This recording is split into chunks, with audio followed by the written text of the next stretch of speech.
فرمانے آخری نبی صلی اللہ علیہ وسلم، بے شک روز قیامت لوگوں میں میرے قریب تر وہ ہوگا جس نے دنیا میں مجھ پر زیادہ درود پڑے ہوں گے۔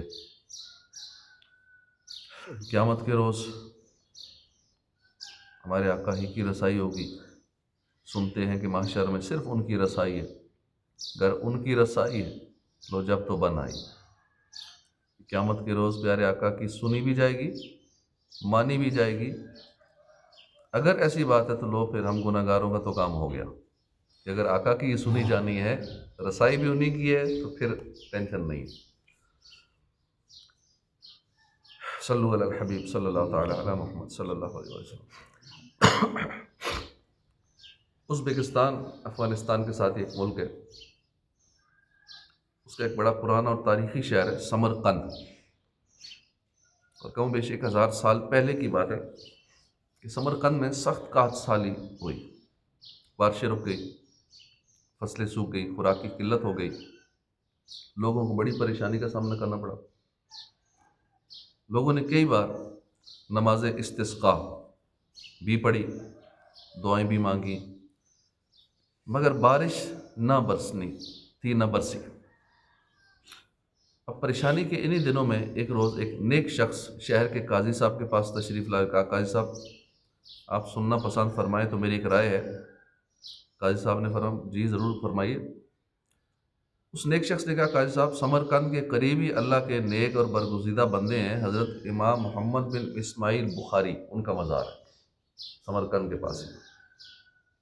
آپ اور آپ کے ساتھ شہر کے لوگ امام بخاری کے مزار پر تشریف لے چلیے اور وہاں جا کر اللہ کی بارگاہ میں دعا کیجیے تاکہ بارش ہو۔ اللہ کی بارگاہ میں بڑی امید ہے کہ اللہ اپنے اس نیک بندے کا وسیلہ قبول فرمائے گا اور ان کے صدقے میں رحمت کی بارش برسا دے گا۔ اب شہر کے قاضی صاحب بھی الحمدللہ عاشق رسول تھے، عاشق اولیاء تھے۔ اس نیک شخص کا خوبصورت مشورہ سن کر خوشی سے بولے نعم ما رأیت، آپ کی رائے کتنی اچھی ہے۔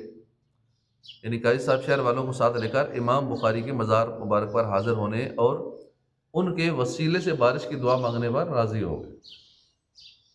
امام بخاری کا مزار جو ہے وہ سمرقند سے چند کلومیٹر کے فاصلے پر ہے۔ اب یہ قاضی صاحب اور اہل سمرقند سارے قافلے کی صورت میں مزار پہ حاضر ہوئے، رو رو کر اللہ کی بارگاہ میں دعائیں کی، توبہ استغفار کی اور اللہ کی بارگاہ میں امام بخاری کا وسیلہ پیش کیا۔ سبحان اللہ، امام بخاری کی بارگاہ الہی میں مقبولیت کے ابھی اہل سمرقند دعاؤں میں مصروف تھے کہ بادل گر گئے اور بارش برسنا شروع ہوئی، یہاں تک کہ 7 دن مسلسل بارش ہوتی رہی۔ یہاں تک کہ جو اہل سمرقند تھے ان کو 7 دن تک خرتنک نامی بستی میں ٹھہرنا پڑا، یعنی ان میں سے کوئی بھی بارش کی شدت کی وجہ سے واپس گھر نہیں جا سکا، اتنی بارش ہوئی۔ اس حکایت سے پتہ چلا کہ اولیاء کرام کے مزارات پر حاضر ہونا، ان کے قرب میں جا کر ان کے وسیلے سے اللہ کی بارگاہ میں دعائیں کرنا، التجائیں کرنا، اپنی مصیبت پریشانیاں حل کرنے کے لیے مزارات پر حاضر ہونا اور اپنی مراد حاصل کرنا وغیرہ، یہ نیا طریقہ نہیں ہے، یہ قدیم سے زمانہ قدیم سے مسلمانوں کا طریقہ رہا ہے، مسلمانوں کا معمول ہے۔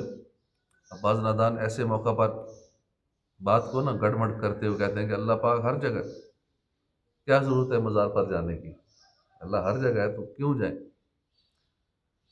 ایسے نادانوں کی معلومات کے لیے عرض ہے کہ بے شک اللہ پاک سمیع بھی ہے، بصیر بھی ہے، وہ ہر جگہ سے سنتا ہے، ہر جگہ سنتا ہے، ہر ایک کو دیکھتا ہے۔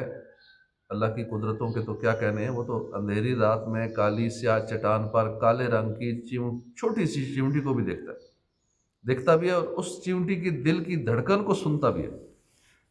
اس بارے میں کسی کو اختلاف نہیں، لیکن اس جگہ بات اللہ کے سننے کی نہیں ہو رہی، اس جگہ بات ہے ہماری التجاؤں پر نظر رحمت فرمانے کی۔ یعنی ہم گناہ گار ہیں، ہم سیاکار ہیں، نہ ہمیں مانگنے کا سلیقہ آتا ہے، نہ ہمارے پلے میں نیکیاں ہیں، نکمے نالائق ہیں۔ ہم لائق کب ہیں کہ وہ اللہ رب العالمین ہماری ناقص التجاؤں پر نظر رحمت فرمائے، مگر اولیاء کرام جو کہ اللہ کے مقبول بندے ہیں، اللہ پاک کی بارگاہ میں ان کا ایک مقام ہے، مرتبہ ہے، ان پر، ان کے مزارات پر اللہ کی رحمتیں چمچم برستی ہیں۔ اس لیے ہم ان کے مزارات پر حاضر ہو کر ان کے قرب میں ان کے وسیلے سے دعائیں کرتے ہیں کہ یا اللہ یا اللہ پاک، بے شک ہم ناکارہ ہیں، بے شک تیرے حضور ہماری کوئی حیثیت نہیں ہے، مگر مولا ہم تیرے پاک اور برگزیدہ بندوں کے قرب میں حاضر ہیں، ان کے وسیلے سے ہم پر نظر رحمت فرما۔ الہی تجھے تیرے اولیاء کا واسطہ ہماری مشکلات آسان فرما دے۔ اب دعاؤں کی قبولیت، مشکلات کے حل اور مصیبتوں سے چھٹکارے کے لیے اللہ کی بارگاہ میں انبیاء کرام، اولیاء کرام، نیک برگزیدہ بندوں کا وسیلہ پیش کرنا، یہ آج کا نہیں، صدیوں پرانا طریقہ ہے، نیا طریقہ نہیں، اور کسی نے اپنی مرضی سے بھی ایجاد نہیں کیا، بلکہ اللہ پاک نے خود اپنے پاکیزہ کلام قرآن پاک میں اس کا حکم فرمایا ہے، یا ایھا الذین آمنوا اتقوا اللہ وابتغوا الیہ الوسیلہ، اے ایمان والو اللہ سے ڈرو، اس کی طرف وسیلہ ڈھونڈو۔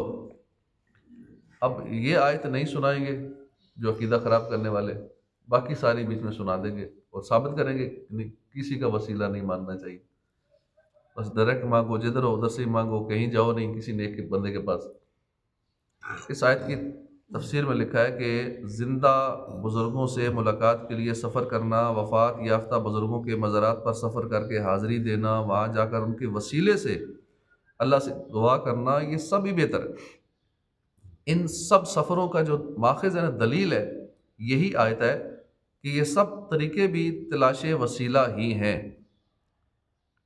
مفتی صاحب مزید فرماتے ہیں کہ از آدم علیہ السلام تا حضور صلی اللہ علیہ وآلہ وسلم، ہر دین میں، ہر امت کا یہ عقیدہ رہا، اور حضرات صحابہ سے آج تک تمام مسلمانوں کا یہی عقیدہ رہا اور ہے کہ رب تعالیٰ تک رسائی کے لیے حضرات انبیاء، اولیاء، بلکہ ان کے تبرکات بھی وسیلہ ہے۔ تو یہ ایک اہم عقیدے کی بات تھی، کیونکہ وسیلے کے حوالے سے لوگ انکار کر دیتے ہیں اور لوگوں کا ذہن خراب کرتے ہیں، تو بندہ کہتا ہے ٹھیک ہے جی اب ڈائریکٹ اب وایا نہیں، ڈائریکٹ والے ہو جاتے ہیں، تو پھر وہ ڈائریکٹ والے ہو کے پھر اسی طرح کئی اور عقیدے بھی خراب ہو جاتے ہیں۔ امام بخاری کی بات ہو رہی تھی، امام محمد بن اسماعیل بخاری، جن کے مزار شریف پر جا کر ان کے وسیلے سے دعا کرنے کی برکت سے اہل سمرقند کو قحط سے نجات ملی۔ آپ بہت بڑے اللہ کے ولی، بہت بڑے عالم دین، اور بطور خاص علم حدیث کے بہت بڑے امام ہیں۔ آپ 13 شوال 194 ہجری کو بخارا میں پیدا ہوئے۔ شوال کا مہینہ شروع ہو چکا ہے، تو اسی مہینے کی 13 تاریخ کو بخارا میں پیدا ہوئے، اور 62 سال کی عمر گزار کر یکم شوال المکرم 256 ہجری کو دنیا فانی سے رخصت ہوئے۔ آپ کا مزار پر انوار سمرقند کے قریب خرتک نامی بستی میں ہے۔ ساری زندگی آپ نے علم حدیث کی خدمت کی، بڑے عبادت گزار تھے، زاہد تھے، متقی تھے، اور آپ کی وفات کے کافی عرصہ بعد تک آپ کی قبر کے مٹی سے خوشبو آتی رہی، مشک سے بھی زیادہ اچھی خوشبو آتی رہی، اور لوگ بطور تبرک آپ کی قبر کی مٹی لے جاتے تھے خوشبو کی وجہ سے۔ امام بخاری ابھی چھوٹی عمر میں تھے کہ آپ کے والد محترم دنیا سے رخصت ہو گئے۔ امام بخاری کو اپنے والد محترم سے وراثت میں کافی مال مل گیا تھا، چنانچہ آپ خود تو علم دین سیکھنے میں مصروف رہے، اور والد صاحب کی طرف سے بطور وراثت ملنے والا مال مداربت پر دے دیا۔ یہ مداربت ایک تجارت کی ایک قسم ہے، اس میں ایک شخص اپنا مال خرچ کرتا ہے اور دوسرا محنت کرتا ہے، ایک سلیپنگ پارٹنر ہوتا ہے، ایک کا مال ہوتا ہے، ایک کی محنت ہوتی ہے۔ حضرت علامہ مفتی امجد علی اعظمی فرماتے ہیں کہ انسان مختلف قسم کے ہیں، بعض مالدار ہیں، بعض غریب ہیں، بعض مال والوں کو کام کرنے کا سلیقہ نہیں ہوتا، تجارت کے اصول سے یہ لوگ ناواقف ہوتے ہیں، بعض غریب لوگ ہیں، کام کرنا تو جانتے ہیں مگر پیسہ نہیں ہوتا، انویسٹمنٹ نہیں ہے، لہذا تجارت کیسے کریں؟ تو اسی مصلحت کے تحت شریعت نے مداربت کو جائز رکھا ہے۔ ایک کے پاس پیسہ ہے، تجربہ نہیں ہے، کام نہیں آتا، دوسرے کے پاس تجربہ ہے، کام آتا ہے، پیسہ نہیں ہے، اب دونوں کا نظام چل جائے، اس لیے اس کو جائز قرار دیا ہے مداربت کو، تاکہ دونوں کا فائدہ ہو جائے، امیر اپنا مال خرچ کرے، غریب تجارت کرے اس پیسے سے، دونوں کا فائدہ ہو جائے۔ خیر امام بخاری کے کو اپنے والد محترم کی طرف سے وراثت میں کافی مال تو ملا تھا، مگر چونکہ آپ نے علم دین سیکھنا تھا، اس میں مصروف آپ رہتے تھے، وقت نہیں تھا تجارت کے لیے، لہٰذا آپ نے مداربت کا راستہ اختیار فرمایا۔ اس ذریعے سے آپ کو ماہانہ 500 درہم کی آمدنی ہوتی تھی، اور یہ 500 درہم ساری آمدنی آپ علم دین سیکھنے پر لگا دیتے تھے۔ اب غور کیجیے امام بخاری کو علم دین سیکھنے سکھانے کا کیسا شوق تھا کہ اپنی ماہانہ آمدنی ساری آمدنی اسی پہ لگاتے تھے۔ اب ہم ذرا اپنے بارے میں غور کریں کہ ہم اپنا مال کہاں کہاں خرچ کرتے ہیں، سوشل میڈیا پر، مہنگے سے مہنگے موبائل خریدنے پر، اچھا جوتا، اعلیٰ کپڑے، بہترین گاڑی، مہنگے مہنگے ہوٹلوں پر کھانا وغیرہ وغیرہ، ہم ان چیزوں پر خرچ کرتے ہیں۔ افسوس طلب علم دین کے لیے مال خرچ کرنے کا جذبہ بہت کم رہ گیا۔ بہت کم لوگ ہیں جو کتابیں خریدتے ہیں۔ ہمارے بزرگان دین کتابیں خریدا کرتے تھے، انہیں پڑھا کرتے تھے، علم سیکھا کرتے تھے۔ اب تو کتابیں بھی فری ملتی ہیں، ڈاؤن لوڈ کر لیں، پھر بھی جذبہ نہیں پڑھنے کا۔ علامہ ابن جوزی فرماتے ہیں کہ ایک مرتبہ ایک بزرگ بازار گئے، وہاں آپ نے ایک کتاب دیکھی جس کی قیمت 500 دینار، یہ سونے کے سکے ہوتے ہیں، دینار سونے کا سکہ، 500 دینار اس کی قیمت تھی۔ ان بزرگ نے ادھار میں وہ کتاب خرید لی اور 3 دن کے اندر رقم ادا کرنے کا وعدہ کر لیا، پھر واپس آ کر آپ نے اپنا گھر بیچ کر اس کتاب کے پیسے دیے۔ اس دور کا یہ بہت ہوتا ہوگا کہ گھر کی قیمت کتاب کی قیمت کے برابر تھی۔ جیسے اب ہے 1.5 کروڑ کا گھر ہے، بندہ 1.5 کروڑ کی کتاب لے لے پڑھنے کے لیے اور پھر اپنا گھر بیچ کے کتاب کے پیسے دے دے، یعنی ایسا جذبہ تھا۔ اب کون ہے جو گھر بیچ کے کہ جی میں نے کتابیں لینی ہے، پڑھنا ہے؟ توجہ ہی نہیں اس طرف۔ فری میں دیں تو وہ نہیں پڑھتے، تحفہ کو دے دیں کتاب پڑھ لو، وہ نہیں جذبہ۔ پھر فری ڈاؤن لوڈ کر سکتے ہیں، کتنی ویب سائٹ ہیں علم دین سیکھنے سکھانے والی، ساری کتابیں free, data free, videos free, سب کچھ فری میں ہے، لیکن پھر بھی شوق نہیں۔ دیگر ساری چیزیں دیکھیں گے گناہوں بھری، لیکن جو صحیح علم دین سیکھنا ہے اس طرف توجہ ہی نہیں۔ امام بخاری تاجر تھے، بزنس مین تھے، اور اپنا مال تجارت کے لیے مداربت پر دیا کرتے تھے۔ حضرت بکر بن منیر بیان کرتے ہیں کہ ایک مرتبہ امام بخاری کے پاس تجارت کا کچھ سامان آیا، شہر کے تاجروں کو خبر ملی تو وہ آپ کے پاس حاضر ہوئے، سامان دیکھا، 5000 درہم نفع دے کر یہ سامان خریدنے کی خواہش کی۔ امام بخاری نے فرمایا کہ آج کی رات ٹھہر جاؤ۔ یہ بات سن کر تاجر چلے گئے۔ اگلے دن تاجروں کا ایک اور گروہ آیا، انہوں نے وہ سامان 10,000 درہم کے نفع سے خریدنے کی پیشکش کی۔ امام بخاری نے فرمایا کہ کل جو تاجر آئے تھے، میں نے یہ سامان ان کو بیچنے کی نیت کر لی تھی، میں اپنی نیت کو بدلنا پسند نہیں کرتا۔ پھر آپ نے وہ سامان جو 10,000 پروفٹ دے رہے تھے ان کی بجائے جو 5,000 دے رہے تھے نا، ان کو دے دیا۔ حالانکہ زبان سے پرامس نہیں کیا، یہی کہا کل آنا، لیکن دل میں نیت کر لی تھی کہ میں انہی کو دوں گا۔ آپ نے زیادہ پروفٹ والے کو نہیں دیا، کم پروفٹ جہاں سے ملے دبا دے۔ ہمارے اسلاف یوں بزنس کیا کرتے تھے۔ اب اس سے ہمیں 2 چیزیں سیکھنے کو ملی۔ اول یہ کہ تجارت میں کبھی بھی لالچ سے کام نہ لیا جائے، اس کا کام زیادہ نہیں چلتا۔ تجارت، کاروبار، محنت مزدوری وغیرہ ہر قسم کے ذریعے معاش کا یہ اصول ہے کہ جو شخص اپنے کام میں جتنا ایماندار ہوگا وہ اپنے کام میں اتنی ہی ترقی حاصل کرے گا، اس کے کام میں اتنی ہی برکت رکھی جائے گی۔ اور جو شخص دنیا کا مال حرص اور لالچ سے کمانا چاہے گا، اگرچہ اس کے پاس بظاہر ہو سکتا ہے مال زیادہ آ بھی جائے، مگر اس میں برکت نہیں ہو۔ لیکن امام بخاری لالچ سے بچ کر تجارت کرنے والے تھے۔ آپ کے پاس کچھ تاجر آئے، سامان کا ریٹ لگایا، چلے گئے۔ دوسرا گروہ آیا، انہوں نے زیادہ ریٹ لگایا، پھر بھی آپ نے ان کو مال نہیں دیا، پہلے والے تاجروں کو کم قیمت پر بیچ دیا۔ کیوں؟ اس لیے کہ آپ خود ہی پہلے آنے والے تاجروں کے ہاتھ کم منافع پر سامان بیچنے کی نیت کر چکے۔ اب اس نیت پر عمل کرنا کوئی لازمی نہیں تھا شریعت طور پر۔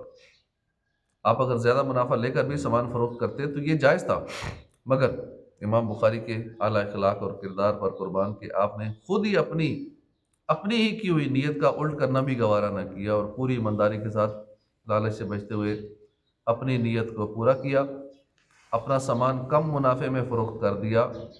شاید امام بخاری کی اسی ایمانداری والی، قناعت والی، لالچ سے پاک تجارت ہی کی برکت سے آپ کے مال میں برکت تھی۔ آپ کی ماہانہ آمدنی صرف 500 درہم تھی، اور اسی 500 میں آپ اچھا گزارا کر لیا کرتے تھے۔ حالانکہ آج کل ماہانہ لاکھوں کمانے والوں کے بھی خرچے پورے نہیں ہوتے، کہ بے شک خرچے پورے نہ ہونے کی اور بہت ساری وجوہات ہو سکتی ہیں۔ مال میں بے برکتی کی بھی بہت وجوہات ہیں، ان میں سے جو ایک وجہ نا وہ حرص ہے، اور دوسری وجہ ایمانداری کا نہ ہونا، حرص اور بے ایمانی۔ اور ہمارے بازاروں میں دیکھ رہے ہیں، شاید کوئی ایسا جو لالچی نہ ہو، جو حریص نہ ہو مال کا، شاید کوئی ڈھونڈنے سے ایماندار بندہ ملے گا۔ حضرت عروہ بن زبیر سے روایت ہے، سرکار مدینہ صلی اللہ علیہ وسلم نے فرمایا، بے شک یہ مال سبز اور میٹھا ہے، یعنی خوش نما ہے، خوش ذائقہ ہے۔ جو دل میں سخاوت رکھ کر مال حاصل کرے گا اس کے لیے مال میں برکت رکھی جائے گی، اور جو دل میں لالچ رکھ کر مال حاصل کرے گا اس کے لیے مال میں برکت نہ ہوگی۔ اور یہ اس شخص کی طرح جو کھاتا جائے پیٹ نہ مرے، یعنی ایسا ہوگا۔ مال آئے، تجارت کریں، سارا کچھ کریں، ادھر سے مال آئے، ادھر سے مال آئے، کئی بزنس کریں، سارا کریں، لیکن دل میں لالچ نہ ہو پیسے کی۔ لالچ آ گئی، اس مال میں برکت ختم ہو گئی۔ بغیر لالچ کے جتنا آتا ہے، تھوڑا آتا ہے، زیادہ آتا ہے، مختلف بزنس کر رہے ہیں، مختلف کام کر رہے ہیں، بغیر لالچ کے آتا جائے۔ 10 روپے آتے ہیں تو بھی ٹھیک ہے جی، 1000 آ جاتے ہیں تو بھی ٹھیک ہے، لالچ ہی نہیں ہے، نہیں آتے ہیں تو بھی ٹھیک ہے، ٹینشن نہیں۔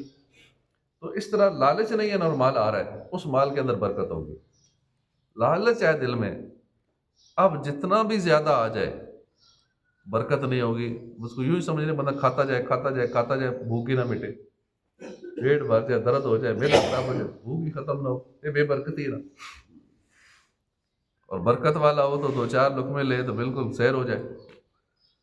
تو تجارت میں یہ اصول بڑا اہم اصول، جو اگر ہم یہ سیکھ لیں بہت فائدہ دے گا، ذہن میں یاد کر لیں اس کو۔ کاروبار میں، تجارت میں حرص و ہوس سے، لالچ سے کام لینا بے برکتی کا سبب ہے، اور جو شخص حرص سے پاک ہو کر ایمانداری کے ساتھ تجارت کرے، محنت مزدوری کرے، اللہ پاک اس کے تھوڑے مال میں بھی برکت عطا فرما دیتا ہے۔ لوگ اس پہ ٹرسٹ بھی کرتے ہیں، اور لوگ بھی آج کل سیانے، انہیں پتہ لگتا ہے کہ بندہ ایماندار ہے، بے ایمان ہے، اور ساتھ یہ بھی دیکھ لیں کہ اگلا لالچی ہے، باتوں باتوں میں اندازہ لگا لیتے ہیں کہ تو لالچی آدمی لگ رہا ہے، اور یہ بھی اندازہ ہو جاتا ہے کہ بندہ اس کو لالچ نہیں ہے، میں اسے خریدوں نہ خریدوں اس کو کوئی پرواہ نہیں۔ عاشق مال، اس میں سوچ آخر کیا عروج و کمال رکھا ہے، تجھ کو مل جائے گا جو قسمت میں تیرے رزق حلال رکھا ہے۔ دوسرا مدنی پھول جو امام بخاری کی حکایت میں سیکھنے کو ملا، کہ امام بخاری کی قوت ارادی اور سخاوت۔ اب اندازہ کیجئے کہ امام بخاری کی قوت ارادی کیسی زبردست تھی، کہ آپ نے ایک نیت کی، اور نیت بھی وہ جس پر عمل کرنا واجب نہ تھا، نہ فرض تھا۔ اگر آپ اس نیت کے برخلاف عمل کرتے تو آپ کو 10,000 درہم کا منافع ملتا، مگر آپ نے 5,000 درہم کو یہ کہہ کے ٹھکرا دیا کہ میں اپنی نیت کو بدلنا پسند نہیں کرتا۔ کیسی اعلیٰ قوت ارادی۔ اب ہم ذرا اپنے حال پہ غور کریں، نہ جانے ہم روزانہ کتنی نیتیں کرتے ہیں، توڑ دیتے ہیں۔ رات کو سوتے وقت الارم لگایا کہ صبح فجر با جماعت پڑھوں گا، مگر افسوس نیند اتنی پیاری آئی ہوتی ہے، میٹھی نیند کے بدلے میں نماز فجر قضا کر دیتے، با جماعت نماز کا ثواب ترک کر دیا جاتا ہے۔ نیت کرتے ہیں اب گناہ نہیں کروں گا، لیکن نفس کی خواہش سے مغلوب ہو کر پھر گناہوں میں ملوث ہو جاتے ہیں۔ نیت کرتے ہیں اب روزانہ تہجد پڑھوں گا، محروم ہو جاتے ہیں۔ نیت کرتے ہیں قرآن کی تلاوت کروں گا، لیکن رہ جاتے ہیں، محروم رہ جاتے ہیں۔ بہت ساری نیتیں ہم کرتے ہیں، ارادے باندھتا ہوں، سوچتا ہوں، توڑ دیتا ہوں، کہیں ایسا نہ ہو جائے، کہیں ویسا نہ ہو جائے، بس یہ ہماری روٹین ہے۔ قوت ارادی نہیں ہے، نیتیں کی، توڑ دیں، بہت کچھ سوچا، پلاننگ کی، کوئی عمل نہیں، شیڈول بنایا، کوئی اس پہ عمل نہیں۔ تو نیک کاموں کی نیت کتنے کرتے تو ہیں، مگر صرف معمولی یا بالکل بے وقت خدشات کی بنیاد پر نیت پر پورے نہیں اترتے۔ کسی کو گھر کے اخراجات کی فکر نیکی سے دور لے جاتی ہے، کسی کو دوستوں کی محبت نیکی سے دور لے جاتی ہے، کوئی بچوں کی پرورش کا بہانہ بنا کر نیک کاموں سے دور ہو جاتا ہے، کوئی مال و دولت کی حرص سے مجبور ہے، کوئی دنیا کی محبت میں گرفتار ہے، یعنی کسی نہ کسی طرح ہم نیکی کی نیت کر بھی لیں پورے نہیں ہوتے۔ تو قوت ارادی جو ہے نا یہ کامیابی کی ایک بنیادی شرط ہے۔ دنیا کا سروے کر لیں، جتنے بھی دنیا میں کامیاب لوگ ہیں نا ان کی قوت ارادی مضبوط ہے، ایک کامن چیز سب میں پائی جاتی ہے۔ ہر کامیاب شخص اپنی نیتوں پر عمل کرنے والا، اپنے ارادوں کے ساتھ وفا کرنے والا ہوتا ہے، چاہے اس کے راستے میں مشکلات کے پہاڑی کیوں نہ کھڑے ہو جائے، مگر وہ اپنی نیت اور ارادے پر پورا اترتا ہے۔ ہمارے آقا مولا صلی اللہ علیہ وسلم کی پاکیزہ سیرت ہی کو دیکھ لیں، آپ نے تبلیغی دین کا آغاز فرمایا تو کافروں نے کیا کیا رکاوٹیں کھڑی نہ کی، کانٹے بچھائے راستے میں، طائف میں معاذ اللہ جس میں مقدس پر پتھر برسائے، آپ کے غلاموں پر ظلم و ستم کے پہاڑ گرائے گئے، مگر سرکار عالی وقار صلی اللہ علیہ وسلم نے تبلیغ دین کا سلسلہ نہ روکنا تھا، نہ ہی آپ نے یہ مبارک سلسلہ روکا، اور پھر وہ بے مثال جملہ بھی اپنے آقا کا یاد کی جب کفار مکہ نے آپ کو مال و دولت کا لالچ دینے کی ناپاک جسارت کی، آپ نے فرمایا کہ اگر میرے ایک ہاتھ پہ سورج رکھ دو اور دوسرے ہاتھ پہ چاند رکھ دو، میں پھر بھی یہ دین کا کام نہیں چھوڑوں گا۔